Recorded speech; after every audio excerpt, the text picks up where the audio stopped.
Let's keep going. Do it. Yeah, we'll dive right into this. So thanks for joining us today at Granular virtually. We're going to navigate the post-cookie landscape today, talk about some strategies and give you some insights, and give you some tips on how to handle this. So I'm Jordon Meyer. I'm the founder and CEO at Granular. I'm Steve Kroll. I'm the president. You recognize me if you've been on any of my previous webinars. Chris Hofmann, of the VP of Performance Marketing. All right, so we're all here today because we're trying to figure out what the heck is going on. Ultimately, by the time we end today, you're going to know what's going on. So Chris is going to get us kicked off. Yeah, and to start, we're going to just look at this handy timeline of the evolution of how we got to where we are today, which is a quarter away from the implementation of third-party cookie deprecation, according to Google. And again, what are third-party cookies? Third-party cookies in an advertising context is a piece of code that's mainly used for cross-site identification that powers programmatic advertising processes like audience targeting, retargeting, frequency capping, and measurement. And it started, first cookies were developed in 1994. And then we had about a 25-year period of relative quiescence. And what you see on this timeline here, is major developments, but what you don't see is the 2016 election, which was, of course, when the Cambridge Analytica scandal broke in 2017 after the election, which really poured kerosene on an already smoldering discontent around digital privacy. And then in 2019, we see that certain browsers started to restrict third-party cookies, namely Safari and Firefox. And that was followed by Apple IDFA, which is identifier for advertiser restrictions that came around. So they announced that in 2020, and then they dropped the enforcement hammer in spring of 2021, requiring app opt-in for tracking, which led to sort of a brief Facebook ads apocalypse, which we'll talk about more later. At that point, Google started to accelerate their effort to catch up as Apple started to market privacy as a key benefit to the iPhone.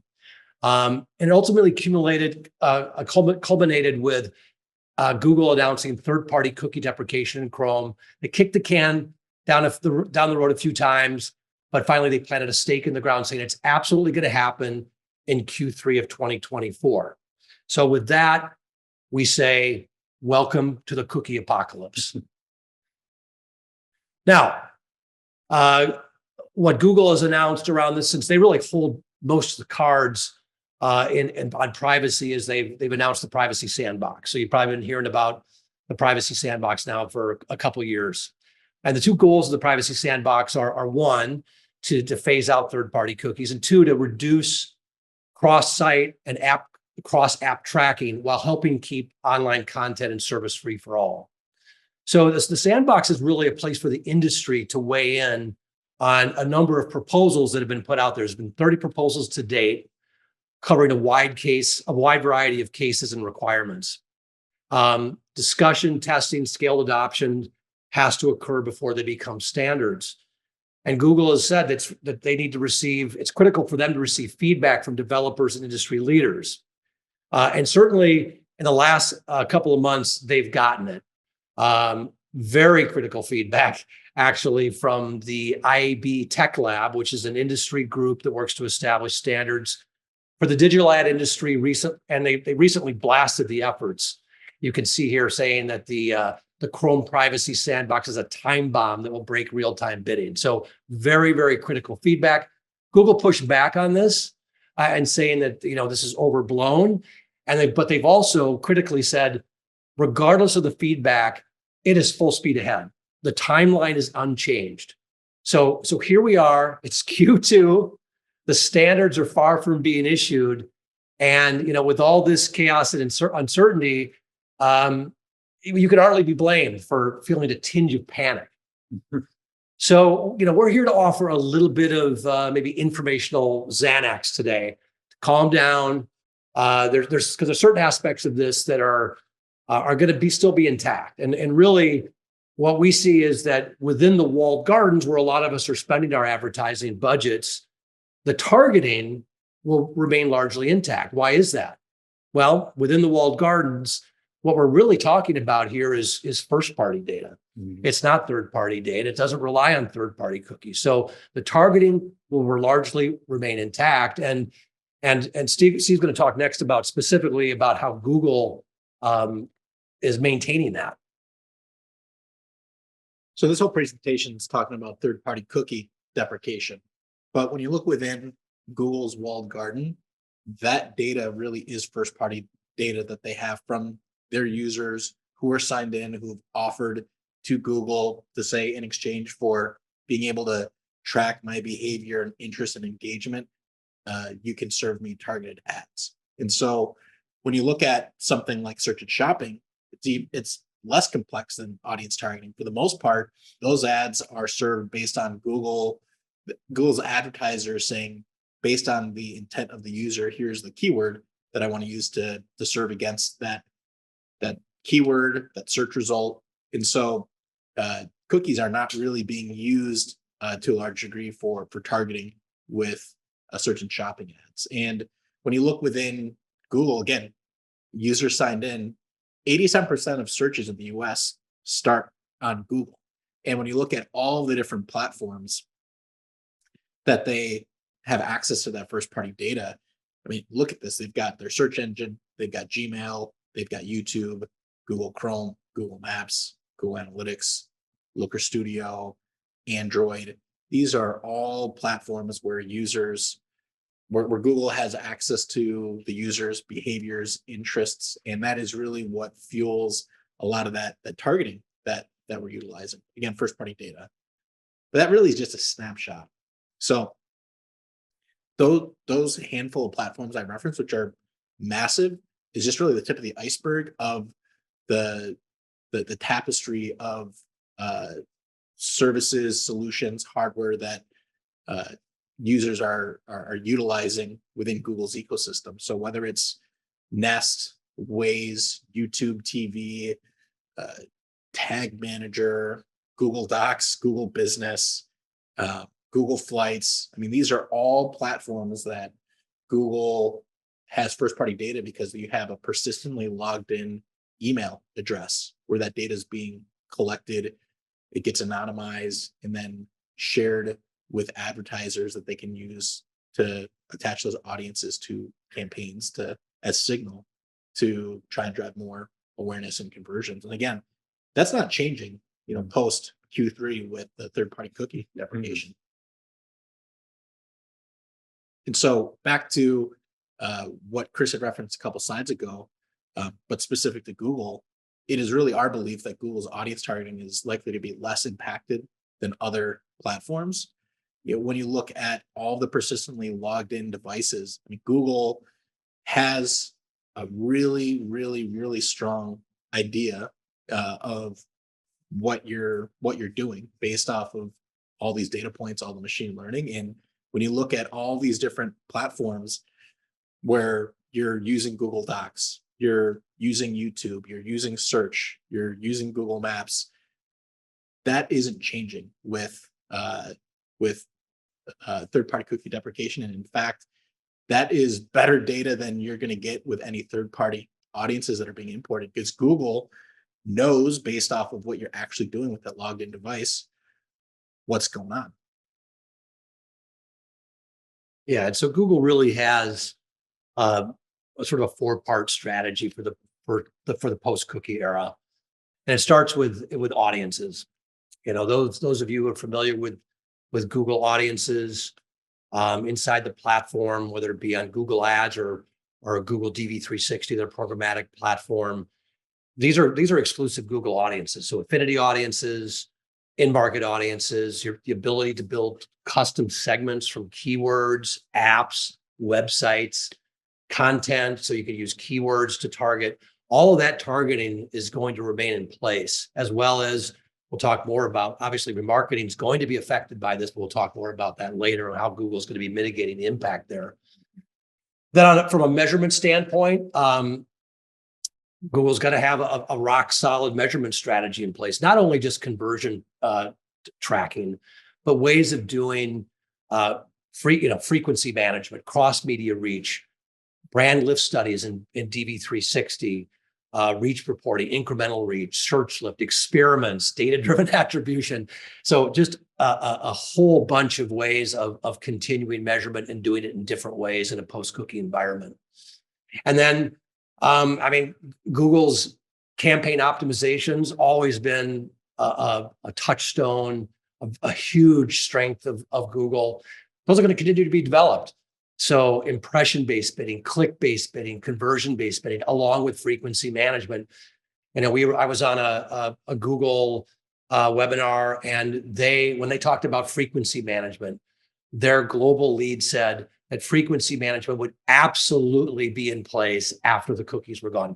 Total confidence around that. So this is their global lead on DV360. Then coupled with that, just the signals. That's the key. That's going to be feeding into all of these areas that Google has. That Steve really went into. There's so many hooks, so many touch points into consumers. They're going to feed back into audiences measurement and optimizations. So really, they're positioned better positioned really than anybody to thrive in a post-cookie era. Yeah, thanks, Chris. So obviously we all have concerns about third-party cookie depreciation, but if we were to bet on one thing, it's certainly Google's ability to preserve the data and have the best advertising solutions available, especially in Chrome, which is why we're here. That's what we're talking about. It's a Chrome cookie depreciation issue, which impacts a massive percent of the web's traffic referrals. So what we're showing here is something from SparkToro that was released a few weeks ago, Rand Fishkin's somewhat new company, or his next company. And it just shows how crucial and dominant Google is to driving traffic to your website. And that's why it's such an important thing to be able to be, connecting these dots or these dotted lines from traffic source to website, just beyond those walled gardens that we mentioned earlier. And we're here today because we are your Google authority, and that's hopefully why you're here too. We're going to be talking a lot about Google today because it is a Google problem, and we are the authority. So that said, we are also a firewall to our clients, and we use the best features, and we vet all the best practices that we're told, and test and make sure that they're actually going to continue to drive value for our clients before just blindly implementing them. That said, we're 9th year in a row that we're a Google Premier Partner, one of only 3 in the state of Wisconsin, and by far the smallest and most affordable. So if you do need help, this is our one pitch with Google Ads, shopping, PMax, expert feed management, in programmatic through DV360, and closing the loop with GA4 expertise. We're who you come to. So we're not just Google as well. We're pretty much channel agnostic. We run ads on over 20 channels, Meta, Reddit, TikTok, etc. But Google is clearly the dominant revenue driver for most of our clients, and frankly, most of the internet. So again, that's why we're talking about solving this cookie depreciation problem. Okay, so nice job, Jordon. Oh, Good thanks, Chris. pitch there.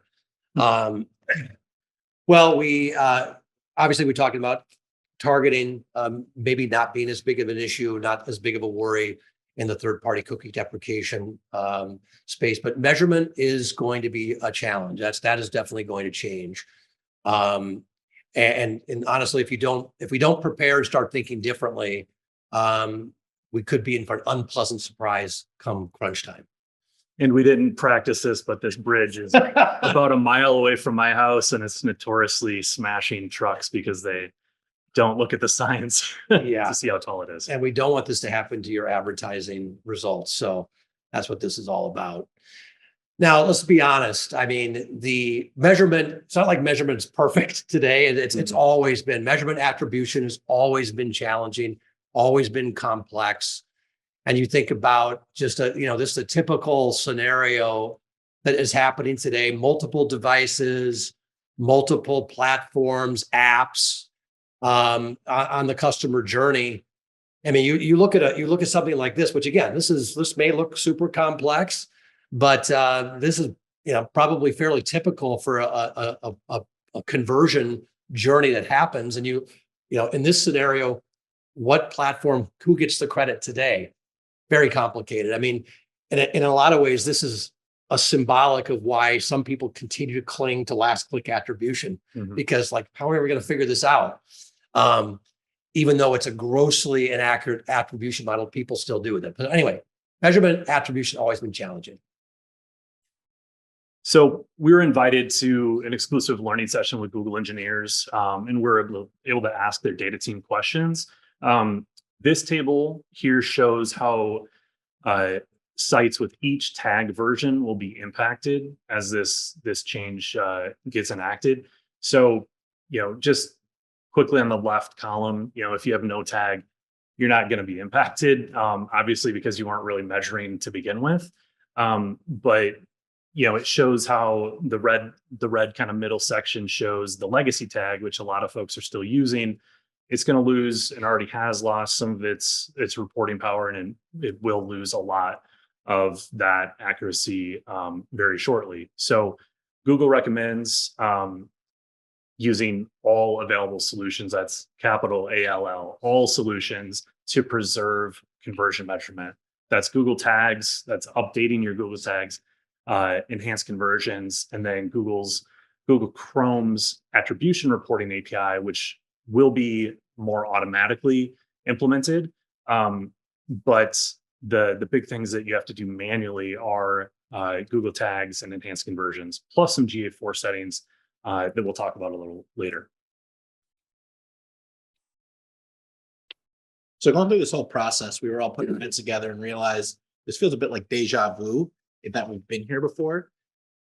We go back to when Apple implemented iOS 14.5, and you started to see that big ad campaign and PR push from Facebook saying how this is going to harm small businesses with this change. Because for any iPhone users or any marketers who are obviously on this call or familiar with it, this was every app then had to provide a notification to the user upon loading it saying, ask app not to track. That by default, users were basically given the option to not have their activity tracked. And the stock market responded. The reason you saw such an all-out blitz by Meta, freakouts from advertisers, was Facebook ads is dead. All those same kind of clickbaity articles, their stock plummeted. With that news, you were going from Facebook showing tremendous results from their ad platform to this fear of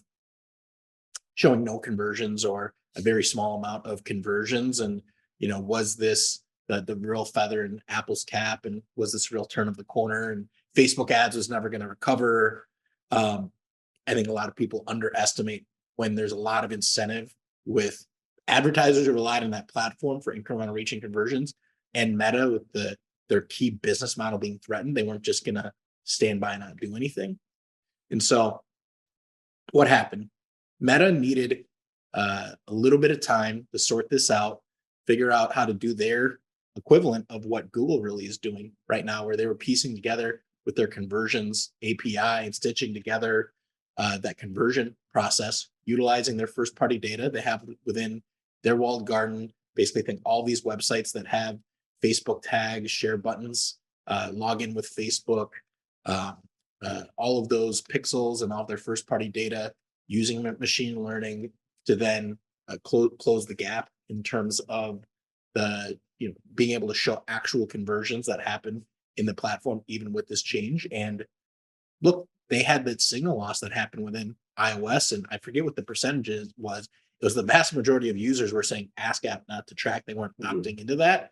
And earlier this month, Meta hit their all-time high for their stock. And again, almost all of the revenue is generated from ads. And so Meta's already kind of figured this out a couple of years ago. And so Google's just at this point now with figuring this out with their Chrome browser. Right. So we pointed out some of the major problems and potential hurdles that we got to get over. Let's talk about some solutions now. We love this meme. A lot of people do. I think it perfectly applies to, the attitude of cookies going away. And the new Google Sandbox API and the reporting API are a little bit deeper in this meme. Like the everlasting gobstopper from Wonka. So they are durable. They will survive through third-party cookie depreciation. So I'm going to get into some tactical changes that we think you should make now. So go ahead and open your GA4 if you're a practitioner, or take some notes if you're not. And this is something that we're helping a lot of folks with currently. We'll just give a quick asterisk, though, that, please do your own research. Please, consult your web team, consult your marketing team, consult for some of this, your legal team or lawyer, because some of these could have bigger implications. So I'm just going to share some of our best practices currently. These have been, changing and evolving over time, but here are some quick and easy and important GA4 settings to update. So I'm just going to tactically show you. Go into your GA4 accounts on the bottom left. There's a gear icon for settings. Open that up, navigate to data collection, and then the first section here is Google Signals data collection. Google Signals are key to preserving cookie-like data. It's the foundation for preserving measurement and targeting. It's going to include things like visitor data, their search history, their YouTube history, and allow for ads personalization. The blue box here that we chose to highlight was we chose to limit the regions that Google Signals collection was allowed in, and just limited those to the US. Because we just want to avoid a lot of the privacy concerns that are coming out of the EU and potentially other countries that could randomly enact something. The US is where we do most of our business. So that was for us. There we go. Make sure those things are clicked and enabled. Moving on to the next section, which is on the same screen. I got rid of the left part here. So just scroll down a little bit. The user ID and cross-device and platform data. Make sure that you acknowledge this and accept this. It enables you to collect first-party data from your users. There we go. Next is going to be enriching data. So for better conversion attribution, this activates enriched audience data that's connected cross sessions and to your linked ad accounts. So you want to automatically collect that.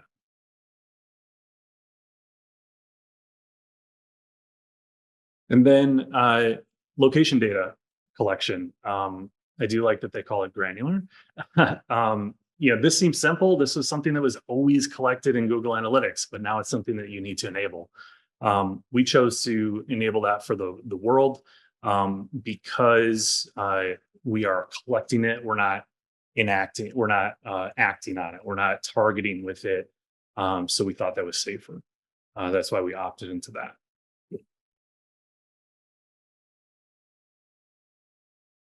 There you go again. Enable those. And then ads personalization. This one's huge. It's critical to performance marketing. This also enables you to export GA4 audiences into Google Ads by enabling this. This was something, again, that was just natural, built in with Universal Analytics, but with GA4 and all these privacy updates and cookie depreciation, this is something that you have to go in and enable. Again, we chose to just do the US and then make sure you acknowledge the agreement before you're done and click save somewhere on the page. Ours was already acknowledged, so I couldn't show you that, but it's there. All right, so the final big change we recommend within GA4 is in a slightly different section, still in the settings, but it's in data retention. This is to extend your data retention to the maximum setting. That's 14 months for user data and event data. We just are a data-driven organization, as many of you are, and more data, the better. So we'd like to retain that. Make sure you click save. Cool. So back to this slide. We showed this before. With my last section, you can see how critical some of these Google Tag and GA4 changes are. Things that I showed you, I think, are very valuable. So, please take notes or reach out to us if you need some additional help. There's some more that you have to do beyond that. That was just GA4. And that is with a thing called enhanced conversions, which will preserve a lot of the measurement. Enhance.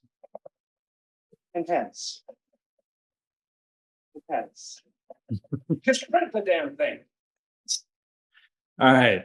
One of my faves. I don't know, top 10, maybe not, but love it. I've rewatched it. Super troopers. So enhanced data or enhanced conversions enhances your data. It's a big part of the answer.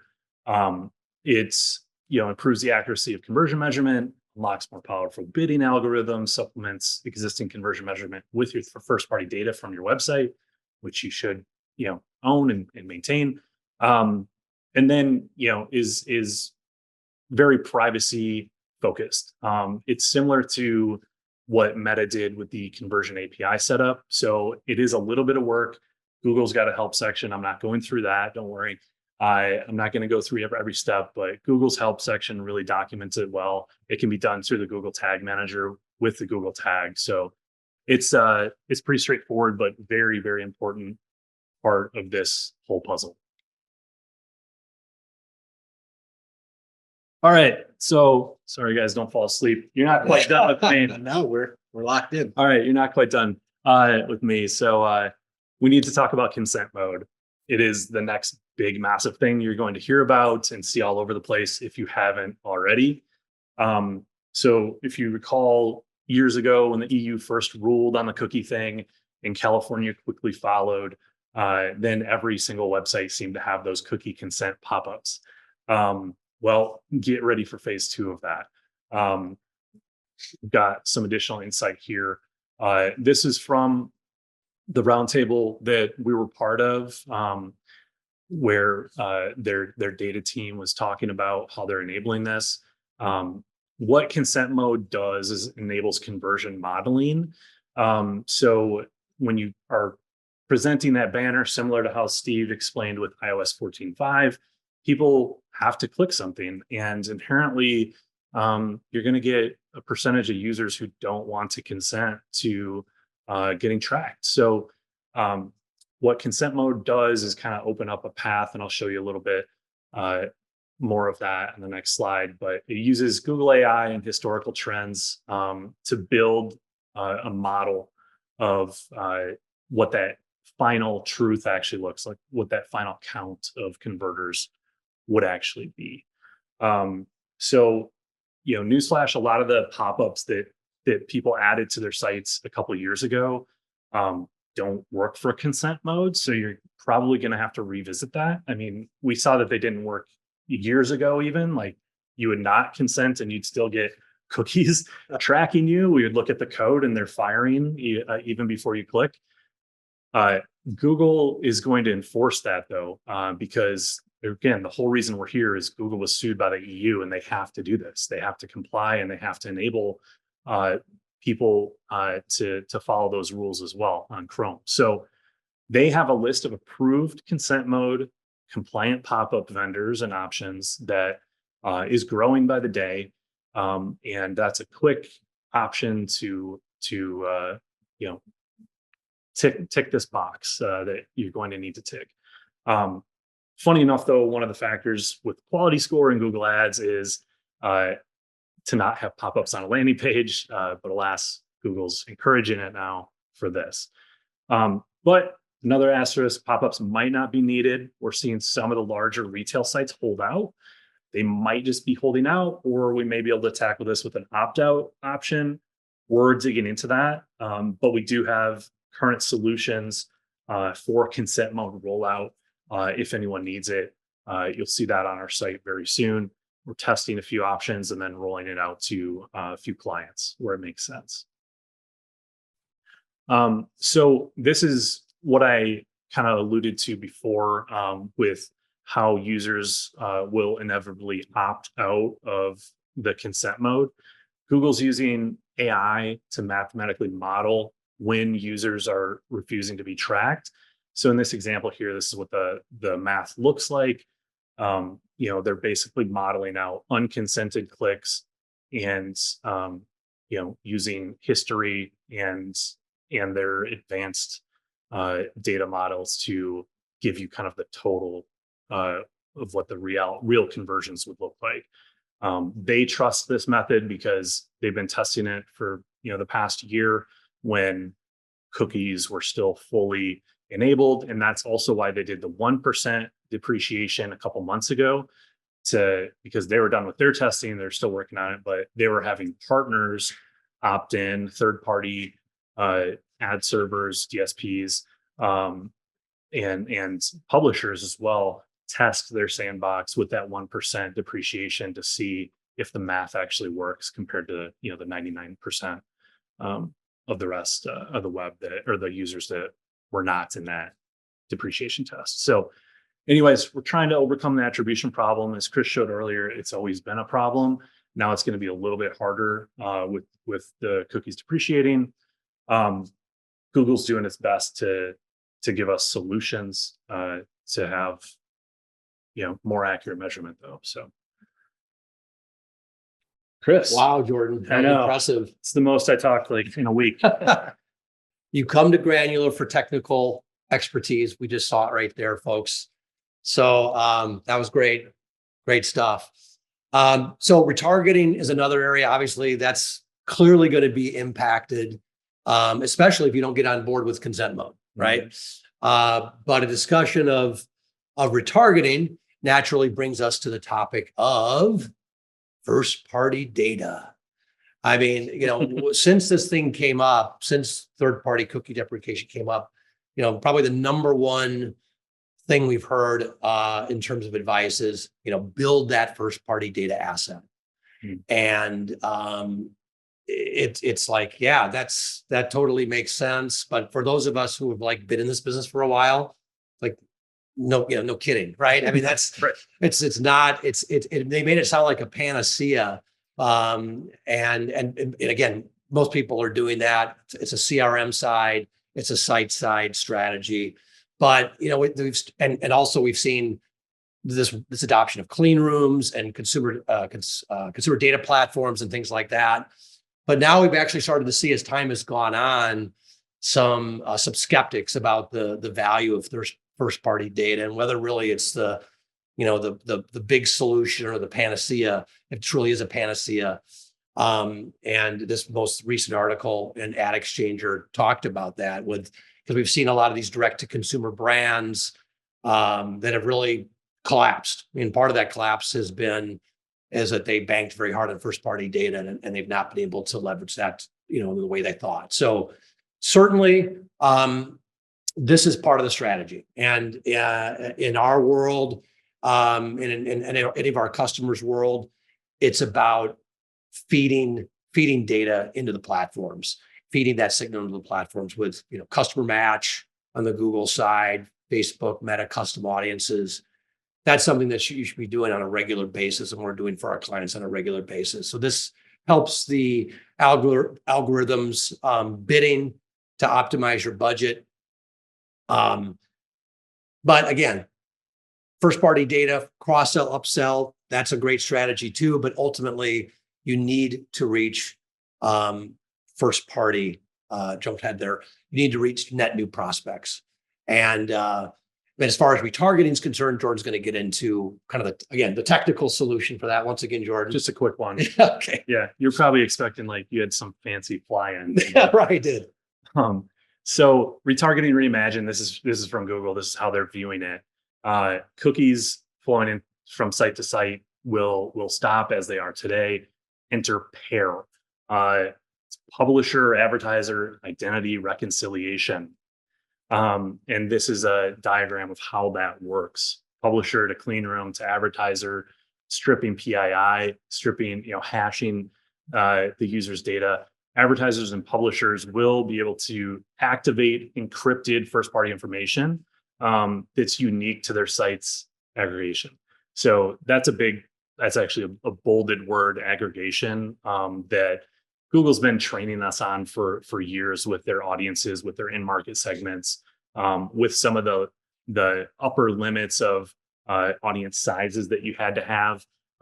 They've been training us on that. Pair kind of brings it more to more reality. It gives advertisers the ability to more closely know what their known audiences while avoiding tracking individuals across the web. So that as a result, advertisers can show relevant ads to some of their highest intent audiences while respecting the privacy.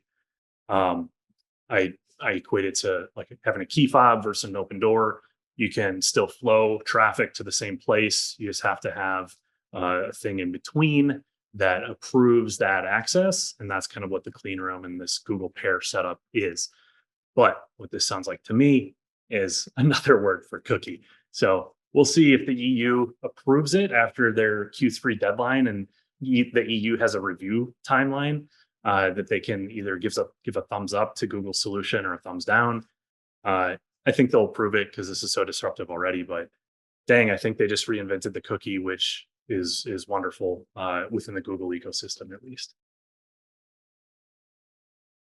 All right. Well, we're getting towards the end here, folks. And what we want to talk about is alternative measurement, other ways that you should be considering measuring your advertising performance. Because regardless of what's happening with third-party cookies, clients with high spend running multiple channels should be looking at different ways of measuring than just platform measurement. Mm-hmm. Like we said earlier, accurate measurement of multi-touch customer journeys has never been perfect. And everyone should be striving to be less wrong on optimal media mixes and attribution. So the next few slides will touch on some of these strategies.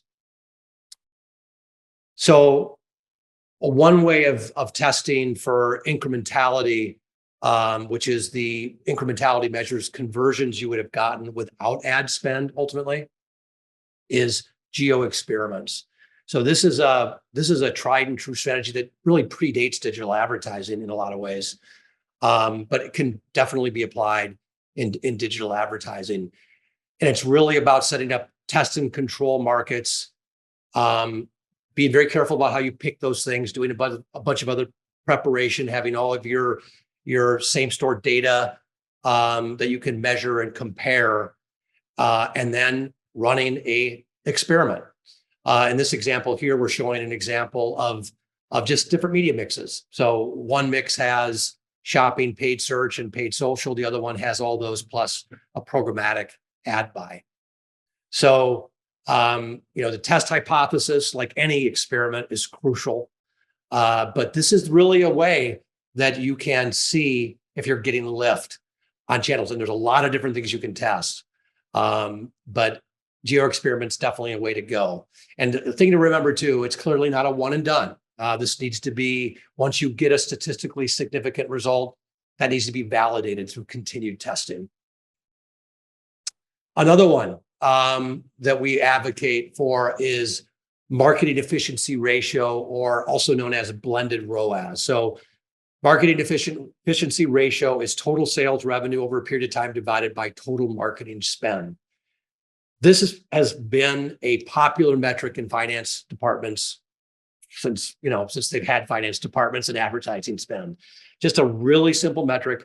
Again, it's something that can apply to all types of advertising, not just digital advertising.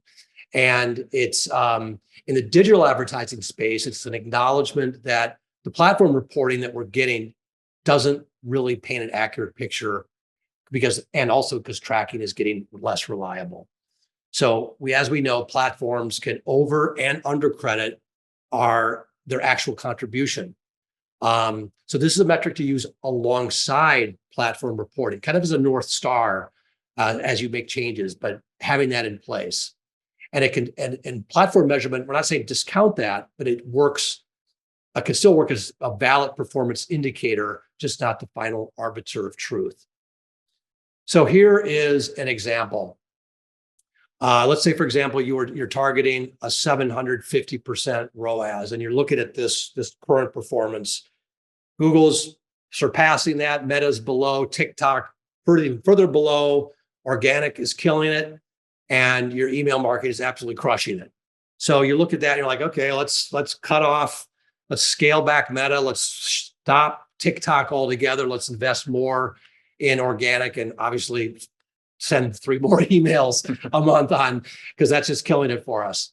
But if we had additional information, let's say we actually are at 90% impressions here for Google. Now it's going to be tough to get incremental sales there. And then we see that Meta is actually contributing 40% of all email signups. And of course, email's doing well, so it's feeding that machine. And then we see that TikTok is delivering 5x the amount of new customers as Google Ads. So that's something we don't want to necessarily turn off. And obviously, with the organic side, over the past 3 years, we've invested heavily in content. And so that needs to be paying back now. So we don't want to do that here. So now we look at this information and we look at our target. And so now we're keeping spend here, increasing spend on Meta, testing and scaling spend on TikTok, and keeping our spend, keeping that content going, but not investing a lot more there. And obviously still going with email marketing. So that's what having that other metric and how we make these changes and how we go beyond just platform measurement can help us. All right.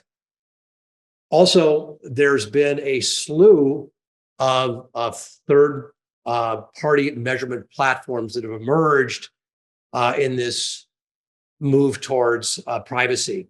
So this is just a subset of those that are out there. And so these platforms purport to provide real-time multi-touch attribution, incrementality measurement, and even media mix modeling. A lot of the first adopters in this space were these DTC brands that were heavily on Shopify, heavily impacted by the Apple TTT, heavily dependent on Facebook. And they saw that measurement sort of vaporize with Apple ATT. So they started going to these types of platforms. So these are definitely things we're keeping our eye on. They're very interesting. All of them have their own proprietary way of doing this, it's another black box, if you will. And our question really is, and what we're really interested in getting for all of our clients is, like we talked about earlier today, is durable measurement strategies. So our question is whether these are durable, but we will continue to investigate these. When think about how much they were able to, the timing could not have been better when these platforms saw growth because of Google rolling out Google Analytics 4, data-driven attribution. So you had marketers who had these habits that had a comfort level. Google Ads is changing the way their interface looks. They're changing the attribution models. They're changing Google Analytics. They're not forcing you to use, they're even changing the name of Data Studio to Looker Studio. So Google's rolling out all these changes. So these platforms are coming in, speaking to a lot of these pain points, having kind of user-friendly solutions, with keeping in mind, these are for-profit companies who have investors behind them, who have a lot of incentive to keep you in their ecosystem. And to Chris's point, if we think it's something that makes sense based on specific context with our clients, we're looking at all these platforms. But I think a lot of these people are trying to convince people to just start ignoring Google Analytics, which is something that I think is a big problem because Google isn't going anywhere. Yeah, and these aren't cheap either. These platforms ain't cheap. Yeah. And they need, and any of the results you do see need to be supplemented and validated by, measurement efficiency ratio, geo experiments as well. Exactly. All right. So final takeaways here. So to drive this home, as of now, Google's really planted the flag and said the timeline for third-party cookie deprecation is for Chrome is Q3 of 2024. Next quarter. They didn't say if it's the end of the quarter. They didn't say if it's the middle of the quarter. But they're adamant that it's happening. It is our belief that Google's best positioned to thrive in a post-cookie environment. And, for Granular, really our goal and the reason, we're doing this webinar for a lot of our clients who are on and people thinking about working with us is really important for us to implement a durable solution for our client, not something that is a Band-Aid that can work in the short term, but what is a durable solution? That is why we went so deep and so technical during that portion Jordon talked about. We actually had to scale back how much more technical we wanted to get because there is some complexity, but that's what we're figuring out for our clients. Our clients know by hiring Granular, you guys know how to handle the complexity. You understand our business. You understand these platforms. We've been helping them, with all the GA4 migrations, enhanced conversion setup. And, for any of our clients who worked with us, you've seen the impact of that. For anyone who isn't working with us currently, we do offer consulting and limited engagements for you to assist with these problems. So if there's anything that was talked about here where you're saying, I'm still raising my hand, I still have problems with our Google Analytics 4 not working. You obviously there's a step process to this, but it's okay. Get in touch. We've got a really good process in place to help you solve this. So that's what I have for final takeaways. I don't know if you guys had anything else before we get to the end card. That's what we had. There's plenty to talk about. We tried to squeeze this in and be respectful of your time. We appreciate you guys joining us over lunchtime or whatever time zone you're in, giving us close to an hour. So we really appreciate that. And I think we all did a good job, and hopefully you guys got something out of it.